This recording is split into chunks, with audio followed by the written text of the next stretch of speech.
Ay napagtripan na namang motor etong si Bao. Ang lakas mo talaga, kakaiba ka. At ang malapit nun, dinala yung motor dun sa second floor. Kaya naman nagulat etong si Awi.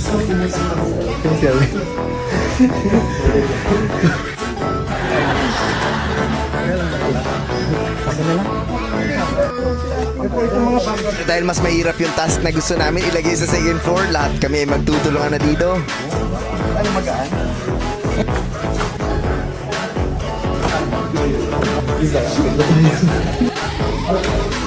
At paglabas nga nila Awi sa kwarto, nagulat sila sa nakita nila. Nakakashock naman kasi.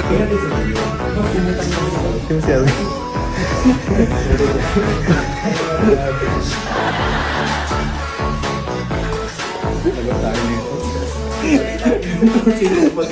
Ito muna.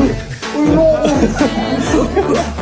Walang yan, ha? Kakadating mo pa lang dito, ikaw na nangyari.